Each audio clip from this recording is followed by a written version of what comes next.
Hello guys, this is Marcus with Rehabber Pro. In today's blog, we're going to talk about creating an effective scope of work. A scope of work is very important in your rehab project, and you may have wondered why.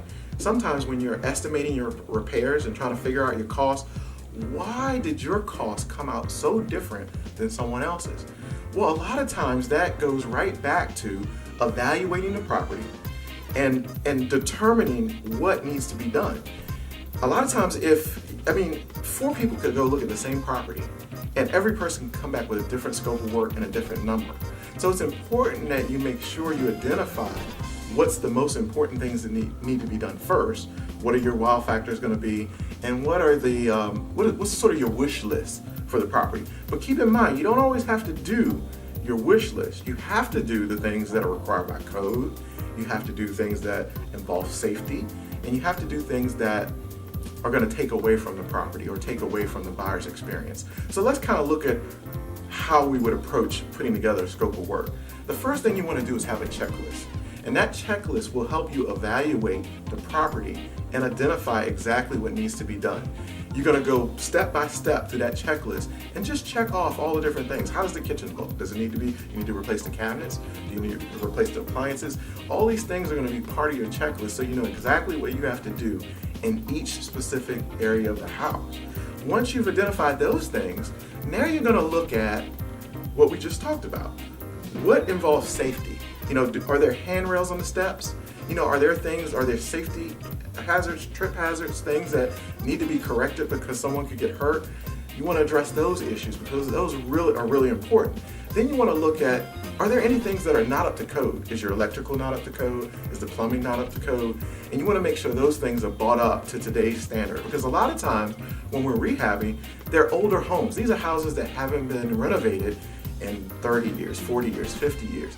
So make sure that your house is up to code. Make sure there are things in the house that are not hazard. For example, a lot of the older houses that were built in the 60s, 50s, and 60s, they have Federal Pacific electric panels. And those are known fire hazards. So if you ever buy a house with a Federal Pacific panel, it has to be upgraded. You need to just take that panel out and completely redo it. That's just one example of something that wouldn't be up to code. And if you're ever unsure about that, that's where you rely on your professionals. Bring in a professional plumber, bring in a professional electrician. All the trades need to know and be able to advise you of what's up to code and what's not up to code. It's very important because that's going to affect your bottom line cost of how much you're going to have to spend on the project. The other thing is you want to make sure you document the details. Everything is in the details. Documenting specifically what you want done. How do you want the tile laid in the bathroom? How do you want the tile laid in the kitchen? What type of tile are you going to use? Are you going to even use tile? Those types of things you need to indicate. You don't want to just put, I'm remodeling the bathroom. You want to be very specific as to what you're remodeling, or if you're changing or making any sort of modifications, because how you word it and how you write it up could determine what the final cost is. So you want to be as specific as possible and also incorporate that when you're doing your estimate so that you know how much you're going to have to pay to have that particular service done. And last but not least, when you're compiling all this information, you might want to get the input of some professionals. You might want to get the input of a realtor, because a lot of times the realtor, or in most cases, the realtor is the person who's going to have to sell the house at the end of the day. So it'd be good to get their feedback on some of the things that need to go into the house to sell it, and to sell it fast. They can help you out with wow factors, they can help you out with trends, they can help you out with color schemes, because these are all things that are going to go into the selling process and the buyer's experience when they walk into the house. So it would be good to get their input when you're building your scope of work. If you have a designer, that's another person on your team that you need to get input from, and as well as your contractor. Those are the three main people you would like to help facilitate your scope of work, especially if you're just starting out.